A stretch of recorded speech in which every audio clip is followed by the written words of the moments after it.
Bonjour à toutes et à tous et bienvenue pour cette nouvelle vidéo.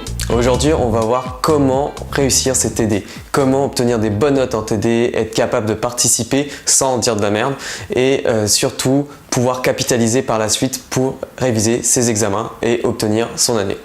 Donc, pour bien préparer un TD, tout d'abord, il faut regarder sur quoi porte le TD. Donc, vous connaissez la matière, mais vous ne connaissez pas encore le thème. Vous lisez tout simplement le titre de la fiche de TD. Donc jusque là, rien de spécial. Ensuite, en fonction de ce que vous avez lu, vous regardez s'il y a d'autres titres, d'autres sous-thèmes et vous allez finalement savoir sur quoi porte vraiment le TD. Une fois que vous savez ça, c'est très important, vous vous reportez à votre cours, vous relisez rapidement la partie qui porte sur le TD. Uniquement ça, et vous devez comprendre. Ensuite, vous allez commencer à aller chercher des ouvrages et repérer les parties justement où on parle de ces thèmes. Ça, vous allez le lire attentivement et vous allez prendre des notes. D'accord? Vous allez commencer à vous constituer un petit dossier de notes, donc dossier de notes, de connaissances, tout ce genre de choses. Il faut que vous les ayez pour ensuite les lire, les approfondir. Donc ça, c'est très important.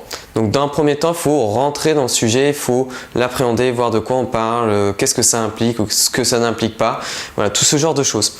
Ensuite, vous allez donc, une fois que vous avez consulté vos manuels, vous allez avoir une vision plus claire. Là, vous allez pouvoir commencer à vraiment lire la fiche de TD, commencer à analyser les documents. Donc pareil, vous faites du surlignage, vous prenez des notes. Vous pouvez commencer même à faire vos fiches d'arrêt si vous avez des arrêts. Enfin voilà, vous pouvez commencer, mais sous forme un peu brouillon, prise de notes, quelque chose qui n'est pas forcément formalisé. Vous allez à l'essentiel. Ensuite, une fois que vous avez fait tout ce travail, vous avez fait, on va dire, un bon tiers, voire la moitié, parce que vous avez l'expertise, vous commencez à avoir vraiment l'expertise sur cette matière. Maintenant, vous allez pouvoir être armé et pouvoir aller voir finalement un petit peu plus loin, c'est-à-dire les notes de doctrine. Alors parfois, vous avez des références directement au niveau des arrêts, sinon des fois, il faudra aller chercher. Aussi, vous avez le pour aller plus loin qui permet encore d'approfondir certaines problématiques et ça, je vous invite vraiment à le faire parce que c'est vraiment ce qui va vous servir pour la suite. Donc, les notes de doctrine, ça, c'est sur les sites des revues juridiques. Donc, vous avez Dalloz, LexisNexis, Francis Lefebvre, LexBase, par exemple, si vous recherchez des arrêts, mais il n'y aura peut-être pas de notes de doctrine. Vous avez quoi d'autre encore vous en avez tout un certain nombre, là, qui ne m'en viennent pas tous. Vous avez l'Extenso, vous avez... comment ça s'appelle édition législative, voilà, c'est ça. Enfin voilà, vous en avez pas mal. Vous avez tout ça, c'est dans votre ENT, donc votre environnement numérique de travail, et vous allez retrouver les liens, vous vous connectez, et ensuite vous allez rechercher des notes de doctrine. Donc parfois vous avez les références directes, donc c'est plus rapide. Des fois, il faudra taper la date et l'arrêt, des mots-clés. Enfin voilà, vous savez rechercher sur Internet. Sur les bases de données, c'est exactement le même principe. Chaque base a ses spécificités, mais vous cherchez. Et il faut chercher au moins sur 3-4 minimum. Parce que en général, vous n'allez pas trouver un article pour chaque arrêt sur chaque base. Donc il faudra essayer d'en trouver au moins une par arrêt, c'est le minimum. Si vous pouvez en trouver 2 ou 3 notes par arrêt, c'est le top. Surtout si vous devez faire un commentaire d'arrêt, il va falloir trouver les notes. Mais si vous avez un commentaire d'arrêt, vous n'allez pas les lire tout de suite. Vous allez chercher, vous les trouvez, vous les imprimez par exemple, ou vous les enregistrez sur votre ordinateur, vous les gardez de côté et vous en restez là. Vous commencez à faire votre devoir, vous analysez votre sujet, vous commencez à rédiger un brouillon avec un plan, etc. Une fois que vous pensez avoir fini, à peu près en condition d'examen, si vous êtes bien entraîné sur la méthodologie, sinon avec les fiches de méthodologie à côté, l'article ouvert sur le commentaire d'arrêt par exemple, si vous êtes sur le site du système B. Enfin voilà, vous pouvez retrouver plein de contenus également sur internet, sur d'autres sites et même sur des chaînes YouTube. Donc il n'y a pas de souci là-dessus, je vous fais confiance. Vous faites votre devoir, vous l'analysez, brouillon, etc. Et avant de le rédiger, vous dites je vais maintenant approfondir au niveau des notes de doctrine. Comme ça, vous avez fait en condition d'examen et en même temps, vous allez aller plus loin quand même dans le TD. Donc, notes de doctrine, vous surlignez, vous prenez des notes, vous dites ah oui, ça c'est intéressant, ça il faudrait que je rajoute dans mon commentaire. Et au fur et à mesure, vous pouvez compléter votre plan détaillé. Et une fois que votre plan détaillé est complété, maintenant vous pourrez rédiger votre commentaire d'arrêt. Ça sera exactement le même principe sur les dissertations.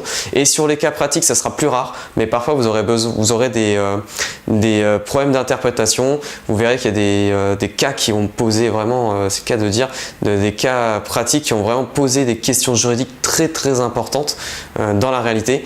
Et donc du coup, coup, vous pouvez le retrouver dans le cas pratique et il y aura des débats doctrinaux à intégrer dans votre cas pratique. C'est-à-dire que suivant les juges, suivant quelle interprétation ils retiendront, comme ça n'a pas été tranché par exemple par la jurisprudence encore, tel auteur prône la solution A et tel auteur prône plutôt la solution B plutôt que la solution A. Voilà, donc c'est des choses comme ça où vous allez pouvoir les réutiliser.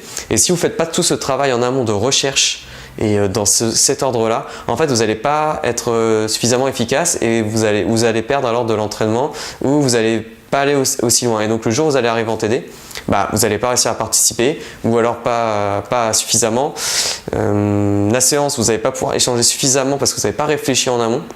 Si vous avez réfléchi à tout ça, même si vous avez un peu oublié, quand on va en reparler, ça va faire tilt tout de suite et vous allez tout de suite finalement vous remettre directement dans le sujet et pouvoir discuter en direct avec le chargé de TD. Vous allez presque pouvoir débattre, lui poser des questions, voilà, et interagir vraiment. Ça sera vraiment un échange constructif. Ça ne sera pas juste le chargé de TD qui vous dit un truc ou qui vous pose une question et vous répondez. Non, vous allez amorcer une réflexion, vous allez commencer peut-être pouvoir donner votre avis, même s'il faut rester sur un point de vue juridique et qu'on n'attend pas forcément votre avis, sauf en dissertation, mais vous allez pouvoir reprendre du moins les positions des auteurs que vous avez pu lire et donc finalement dire oui, je suis plutôt d'accord avec cet auteur qui met ça en avant alors que celui-là il met l'autre argument en avant, mais je suis pas tout à fait d'accord parce que ça, si on compare avec telle matière, voilà. Après on peut faire carrément des comparaisons, des fois dans les notes de doctrine c'est ce qui se passe car vous avez des professeurs, des auteurs qui finalement ont un bagage juridique énorme et donc ont une vision bien plus large que vous sur le droit en fait et sur leur matière,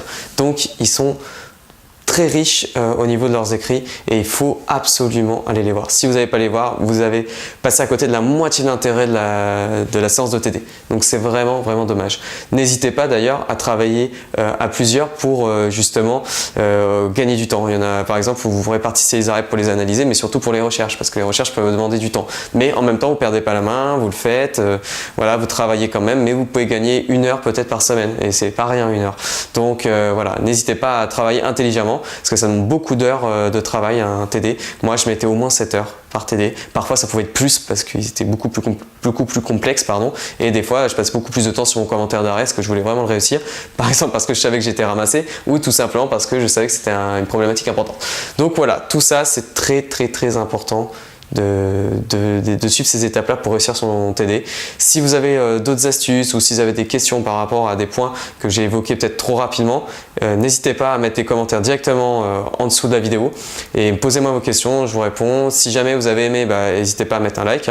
Voilà, moi ça me permet d'avoir votre retour. Si jamais vous n'avez pas envie d'écrire un commentaire, juste un like et voilà, je serai content. Si vous voulez avoir d'autres vidéos, je vous conseille de vous abonner, comme ça vous avez des alertes directement. YouTube vous mettra aussi en priorité mes vidéos, donc comme ça vous évitera de les chercher ou d'aller directement sur la chaîne. Donc voilà, après c'est vous voyez, vous faites comme vous voulez. Si vous voulez regarder que cette vidéo et que cette vidéo, pareil, si vous voulez aller plus loin pour réussir au TD, dans la description j'ai mis un lien où vous pourrez retrouver sur mon site internet plein d'autres conseils en fait qui vont vous permettre de reprendre donc chaque étape et de vraiment creuser pour réussir votre séance. À chaque étape, je redonne vraiment le détail des conseils. Donc, n'hésitez pas à lire l'article, même si c'est que sur un point, vous y retrouverez plein de choses. Vous aurez aussi un document à télécharger si vous souhaitez. Enfin voilà, il y a plein de choses. Cliquez sur la description, je vais arrêter la vidéo là. J'ai plus d'autres conseils, je crois, à vous donner. Hormis sur les exercices, vous retrouverez beaucoup plus de détails sur les étapes que moi je suis pour réaliser mes commentaires d'arrêt, mes dissertations, mes cas pratiques, enfin que je réalisais pour être plus exact, même si aujourd'hui j'en réalise encore. Donc vous allez voir ça plus sur l'article à l'écrit, parce que sinon en vidéo c'est un petit peu lourd et c'est un petit peu trop abstrait parce que je peux pas vous guider tout directement avec une feuille sous les yeux. Donc en tout cas, j'espère que ça vous a plu, j'espère vous avoir aidé et surtout n'hésitez pas à revenir vers moi s'il y a quoi que ce soit, donc dans les commentaires en dessous ou en m'envoyant un message. Merci encore pour votre attention et on se retrouve bientôt dans d'autres vidéos.